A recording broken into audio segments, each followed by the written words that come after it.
On the eve of our wedding anniversary, my wife lied that she was too busy at work and didn't have time to celebrate with me. I believed her, but it turned out that the truth was she secretly accompanied her first love back home to meet his parents and had a reunion dinner together. My daughter and my wife were by that man's side, looking happy and warm. It seemed as if I was the outsider. After I exposed everything, my wife said impatiently, "It's just a meal. I didn't tell you because I was afraid you'd think too much." I was so angry that I couldn't speak, and the atmosphere became tense. Then, as if taking out her anger, my daughter picked up the ashtray and threw it at my head, shouting, "It's all your fault. Don't you dare lose your temper with Mom. You're so petty. You don't deserve to be my dad at all." They thought that I would make a big scene after learning the truth. But to their surprise, I just simply packed my luggage, covered my injured forehead, and proposed a divorce. "Stop arguing. Let's get a divorce." After they had been attacking me non-stop for half an hour, I rubbed my temples wearily and proposed a divorce. Mia frowned, and her face showed a mocking and disdainful expression. "Are you threatening me with a divorce? Fine, let's get divorced then." My daughter Evelyn stood aside, with a face that resembled my wife's. Her expression was equally disdainful. "Dad, you're already in your 30s. Why do you keep picking on Uncle Lucas? You're not as good as him in every way. If Mom really has something with him, you wouldn't even have had the chance to marry Mom." Her tone was firm. In the past, I would have definitely felt sad and then tried to reason with her. This is my little daughter whom I brought up with great effort. I would be sad because of her mockery and heartbroken because of her disdain. I have spent so much time on her that it's hard for me to accept that my daughter has grown up like this. But in her eyes, she is always right. They really are mother and daughter, both with equally bad personalities. Now, my heart has already died once, and I won't be affected by these two people anymore. I just had a blank face, pushed Evelyn in front of me aside, and then started packing my clothes without saying a word. Evelyn crossed her arms and leaned against the door with a sarcastic look on her face. "What? Now that you realize you have no other tricks to deal with Uncle Lucas, you're starting to play the runaway from home card? Dad, I advise you not to act up.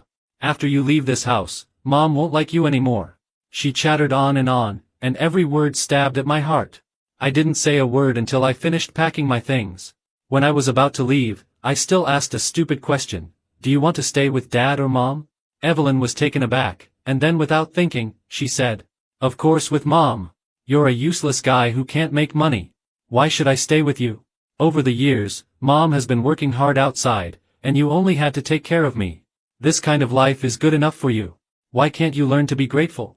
How ridiculous. I don't know when she started comparing me with Lucas all the time. She kept talking about how good Lucas was, saying that he was smart, handsome, and had a good education, and that he was worlds apart from me. Even though I brought her up with so much effort, in her heart, I can never compare to an outsider. It wasn't just this one thing that really broke my heart, but countless small things behind it. I still remember one night a year ago when it rained heavily. After answering a phone call, Mia turned to leave without caring about our daughter who had a high fever. I begged her to stay and accompany our daughter a little longer, but she said coldly, "I've spent enough time with you too. Now that Lucas is sick, I have to go and take care of him." After saying that, she really took the car keys and left. A bolt of lightning flashed, and my daughter woke up with a start, crying for her mom. I soothed her over and over again before she finally fell asleep. Because of the heavy rain, there was a power outage. I fanned her with a handheld fan all night, swaying it gently, for fear that she wouldn't sleep well. That night, she murmured a few words. "Dad, Dad."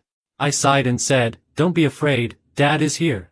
The next second, she talked in her sleep, "Uncle Lucas, would you be Evelyn's dad?" It turned out that the dad she was talking about was Lucas, not me. I will always remember the heartache at that moment. It was as if my heart was being cracked open inch by inch, and the pain spread throughout my body along my limbs. That's when I realized that when you're too sad, it's hard to breathe. To keep my daughter from seeing my haggard appearance, I bent over, gasping for air, and big tears fell from my eyes. In the end, I couldn't tell the necessity of my existence in this family anymore. Since they like Lucas so much, I'll just step aside. Anyway, I've had enough of this kind of life. Coming back to my senses, I said calmly, "Ask your mom to change your surname when she has time. From today on, you're no longer my daughter." Finally, there was some movement in the bedroom because of my words, and Mia came over. Only then did I notice that while I was packing my luggage, she had been doing her makeup. The so-called divorce, in her eyes, was just an insignificant contest. She firmly believed that I couldn't live without her. That's why she could be so fearless and perfunctory towards me with this attitude. At this moment, she had already done most of her makeup, revealing a delicate and beautiful face. She opened her mouth with a cold question. Why are you talking to your daughter like that? She's just a child. So what if what she said was a bit harsh? We just took Lucas out for a meal. Can you stop being so unreasonable? Unreasonable.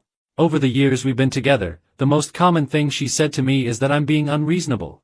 My love for her allowed me to tolerate her harsh words over the past few years. Now that the love is gone, there's only confrontation left. Without thinking, I sneered. I'm doing this for her own good. After all, she always thinks I'm a disgrace. In that case, why don't you just change her surname? Whatever makes you happy. Anyway, from now on, I don't have this daughter anymore. Evelyn had never been treated like this before, and her eyes immediately turned red. She had been spoiled into a haughty little princess, and the words I said were like slapping her in the face. I don't want a dad like you. I don't care. Get out of my house now. Grandpa and Grandma were right. You're not as good as Uncle Lucas in any way. You don't deserve to be my dad. I turned around and left, not wanting to waste another word. Evelyn somehow took out an ashtray and threw it at my head from behind. A sharp pain shot through me, and I felt blood flowing down my head, and I couldn't stop it. I was stunned, and so was she. But in the end, she still said bravely, "You provoked me first. You deserve it." I turned my head and met Mia's somewhat playful gaze. She just sneered and protected Evelyn behind her. It's all Dad's fault. He's so petty. Our Evelyn did nothing wrong at all. He's lucky this time. He just bled a little. Dad wasn't good, and he deserves to be punished, right? Don't cry, Evelyn. How about Mom takes you to play with Uncle Lucas? These words successfully soothed Evelyn, and she smiled sweetly. Okay. Evelyn likes Uncle Lucas the most. I covered my bleeding forehead and still didn't say a word. I left this place quickly. Not long after, Mia openly took Lucas to various occasions. Lucas deliberately or inadvertently showed off the ring on his ring finger, which attracted a lot of discussion. Mia didn't care. She even added fuel to the fire and said with a smile, "Lucas and I are very good friends, and we are unique to each other."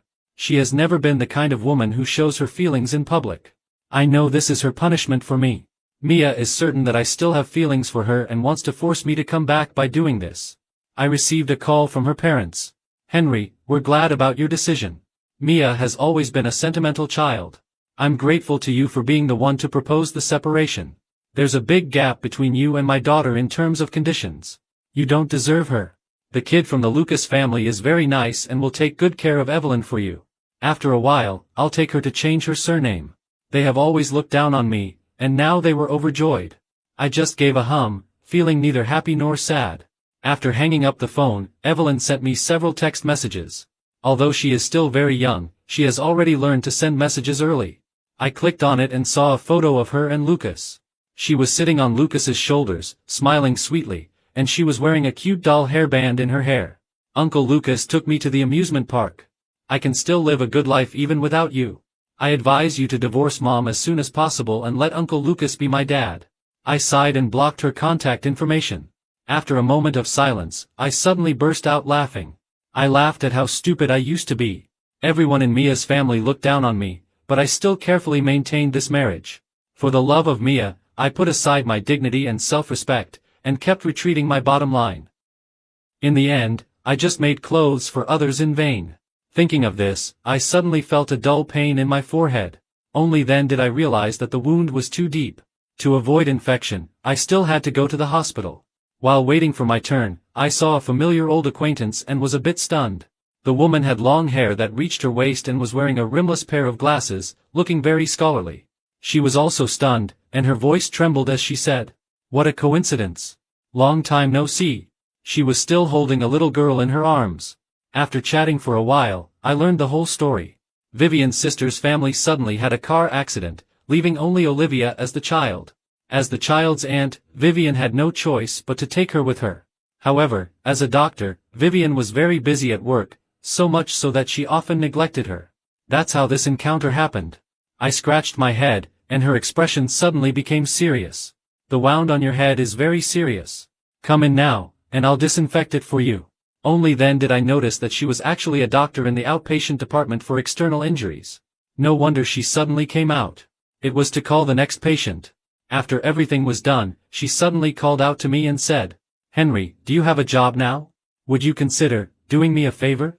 I was taken aback, and an impossible thought came to my mind. Surprisingly, this thought became a reality. "Could you help me take care of Olivia?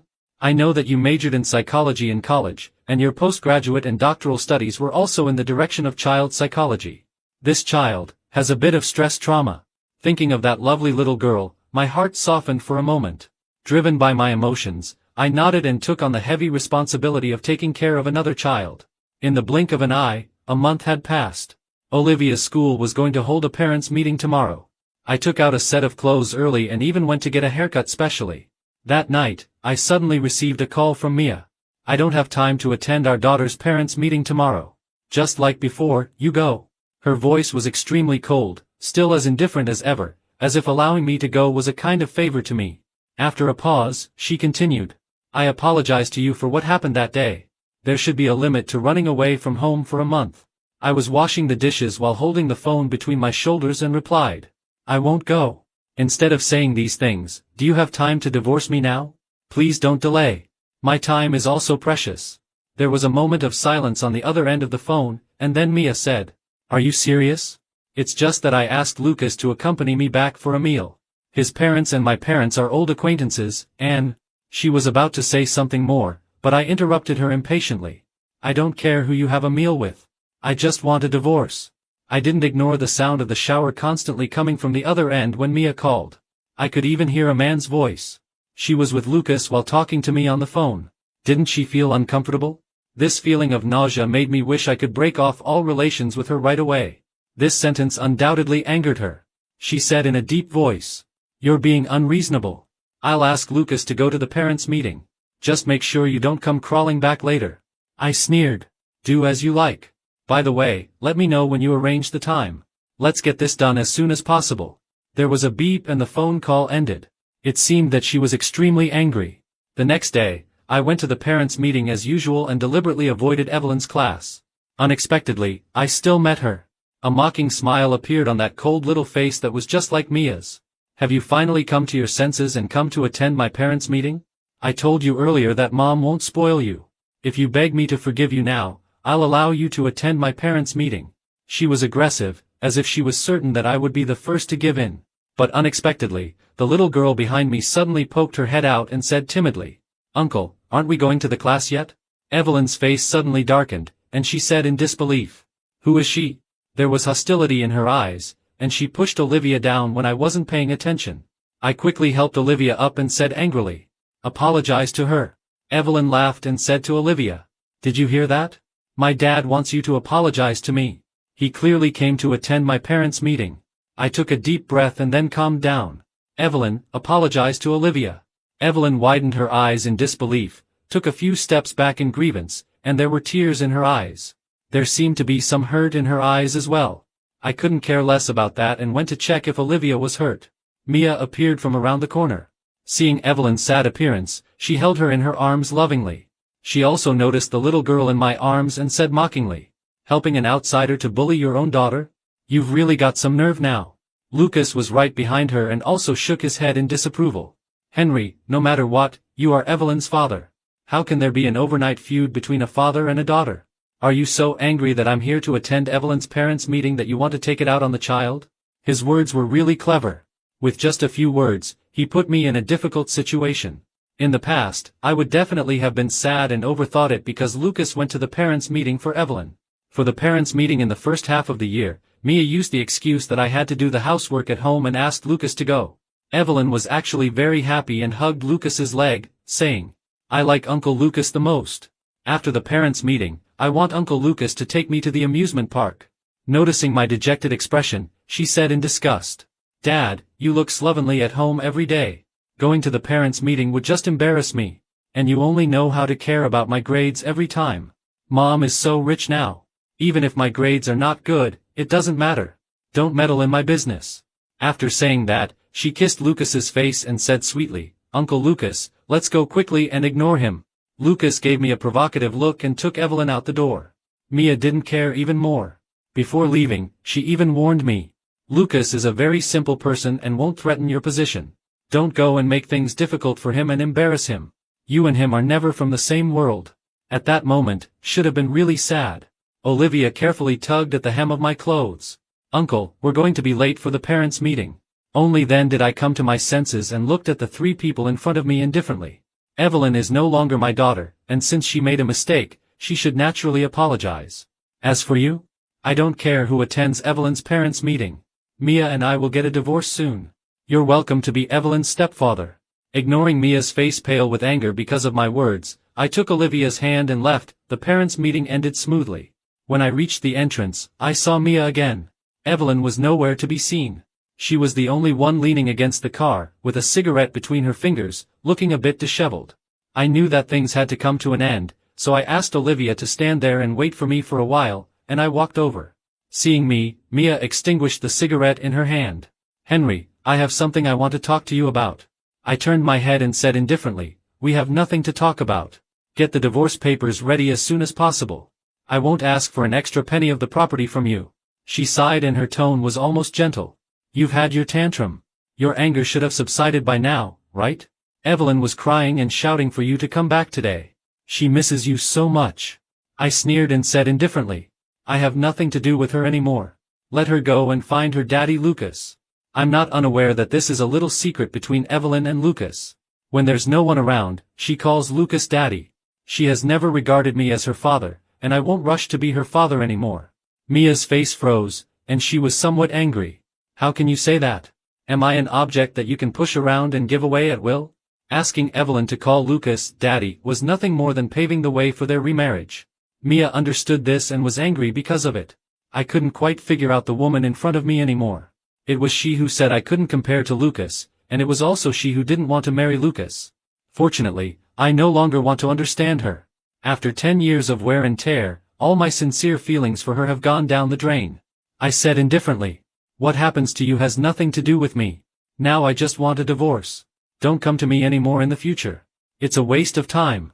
I looked at my watch, knew that it was almost time, then turned around to pick up Olivia and went back to her home. She was still a bit worried. Uncle, was that your daughter we met today? I pondered for a while before answering. She used to be, but not anymore. I thought it would be difficult to admit this, but I found that it was quite easy. Since when did severing the relationship with that mother and daughter become something that felt like a relief to me? After that, I went on as usual, taking Olivia to school and sending her home. I never bumped into that mother and daughter again. The next time I saw them was on a TV channel. Mia's company was about to go public, and Evelyn was accompanying her, dressed up like a princess by her. Behind them, Lucas was wearing a custom-made suit and answering the reporters' questions methodically. One of the reporters asked excitedly, "It is said that the two of you have a childhood sweetheart relationship and that good news is coming soon. Are you planning to get married after the company goes public? On your wedding anniversary, you also went to Mia's family dinner together. Does this prove that the rumors are true?" Facing her questions, Mia frowned, which was a rare occurrence. She said unhurriedly, "I already have a husband. Lucas and I are just business partners and good friends. Please stop spreading rumors. My husband will be angry if he hears this." She smiled faintly, as if she were a wife deeply in love with her husband. Lucas's face darkened suddenly, and he looked a bit dissatisfied. There was still a ring on his fingertip, which was very expensive. It was given to him by Mia. Everyone knew the meaning of giving a ring. These were reporters he had deliberately invited, just to make Mia give him a proper status. However, Mia distanced herself from him in full view of everyone. How could he be willing to accept this? I withdrew my gaze, stopped looking at the woman on the screen, and took a sip of tea. I'm not narcissistic enough to think that Mia said those things for my sake. Probably because the company's listing was approaching, she had to maintain her persona. Otherwise, she wouldn't have kept ignoring my messages about the divorce and kept delaying it. Essentially, she was still that selfish person. That night, Mia suddenly called me, her tone tinged with drunkenness. "Henry, I'm downstairs of your house. We have nothing to do with each other anymore. If you want a divorce, then come and see me now." Her tone suddenly rose. I sighed, put on my clothes, and went downstairs. She was wearing the beautiful evening dress she had on TV, which made her figure look even more curvy. Her delicate face could make any man fall for her. Among so many people, I was the only one who wasn't attracted. She stared at me intently, her lips slightly parted. "Henry, when will you make up with me? We've been together for 10 years. Why should we break up because of a trivial matter like having a meal? Just bear with it for the sake of the child. I gave a cold snort. Bear with it? I was indeed wronged. In the 10 years I spent in Mia's family, I had to endure the cold looks from my father-in-law and mother-in-law, and I was disliked by both her and her daughter. Now, she was saying, bear with it for the sake of the child, again. I pitied the child, but who would pity me? There's no possibility for us anymore. Mia was taken aback, but still said gently. My parents insisted that Lucas come over for dinner that day. You know they've always treated Lucas very well. It wasn't that I deliberately didn't let you go. It was an urgent situation that day. I originally wanted to come back and explain it to you. There's really nothing between me and Lucas. This was the first time she had explained things about Lucas to me. I had waited a full 10 years for this explanation. I closed my eyes, feeling a bit tired. I understand. You don't need to come to me anymore in the future. It's not that I'm angry. I just don't love you anymore and don't want to maintain this marriage with you. I only used to talk about love when I was young. At that time, Mia was much better than she is now. She would fold 999 stars for me just because I said I wanted them. The stars were especially bright that day. In the silence, all I could hear was her shy voice. Henry, do you like me? The feelings of my youth were hidden in these details, and they had been hidden for 10 years. Because of the kindness she showed me in the past, I endured a loveless marriage for 10 years. I knew that I didn't owe her anything. The current Mia was no longer the person I loved. Her face turned pale, and she distanced herself from me all of a sudden. Mia lost control and said, "It's impossible. You love me. Henry. You've loved me for 10 years. I know you love me better than anyone else." She stood on tiptoe and kissed my lips fiercely. The smell of alcohol lingered, and I immediately pushed her aside and wiped my lips hard. I don't love you anymore. Not at all. If you still care about these 10 years, then get a divorce with me quickly. I don't want to have anything to do with you. Just fulfill my wish. While she was stunned for a moment, I stuffed the wedding ring into her hand and said coldly, "This is the ring you gave me. Now I'm returning it to you. You can give it to anyone you like. As for me, I will never love you again in my life." She held the ring and stood there blankly, like a statue. Despite all my insults and having said those harsh words, she still didn't want to divorce me. So, I officially filed for divorce in court. Since we had a child, my first lawsuit for divorce failed. I wasn't worried and filed for divorce a second time. The day before the court session, the door of my apartment was suddenly knocked on. I opened the door and saw Evelyn standing there. When she saw me, she clearly swallowed nervously and looked a bit scared. "Daddy, I miss you. Will you take me back? Mommy has been drinking a lot these days and keeps crying." I squatted down and looked into her eyes. "I'm no longer your daddy." This sentence seemed to strike a chord in her. She suddenly burst into tears. "No, you are my daddy. I know I was wrong. I shouldn't have thrown the ashtray at you, and I shouldn't have said such bad things to you. Evelyn really knows she was wrong. I miss you so much. I have nightmares every night, and you don't appear when I wake up. I'm really scared, wah." The tears of a little girl can always touch the softest part of a person's heart. But for Evelyn, I had already wasted too much of my feelings, so much so that I couldn't even feel pity for her. So, my tone was still cold and firm. "We agreed before. Lucas is your daddy, and I have nothing to do with you anymore. While it's still daylight, you should go back on your own." She desperately tried to hug my leg, just like she used to act coquettishly with me every time in the past. The difference was that I used to give in and coax her. Now, I just pushed her away coldly. The moment I closed the door, I saw Mia standing around the corner, looking lost. Her expression was too complicated, a mix of heartache and sadness. I didn't understand it, and I didn't want to understand it either. Because belated affection is cheaper than grass. The next day, when the court was in session, it was a clear and sunny day, and the weather was very nice.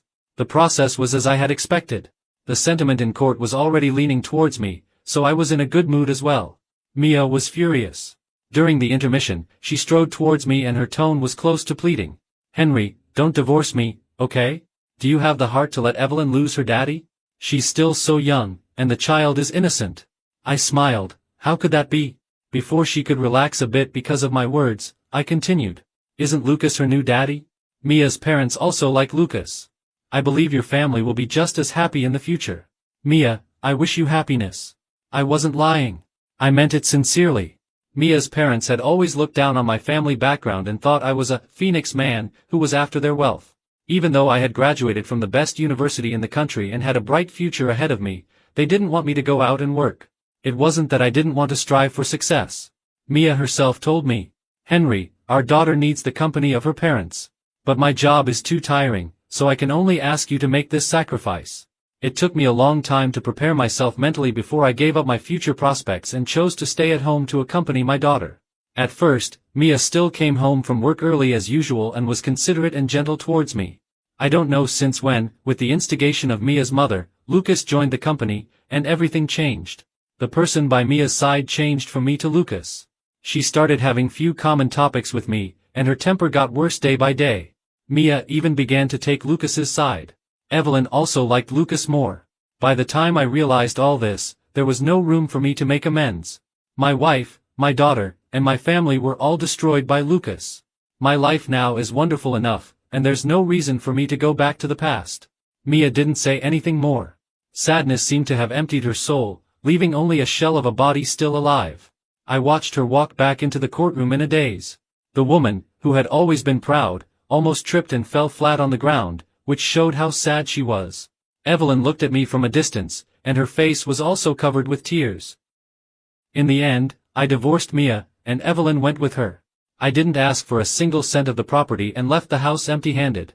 To show her gratitude for my taking care of Olivia, Vivian found me a job that matched my major. My major in university was psychological research.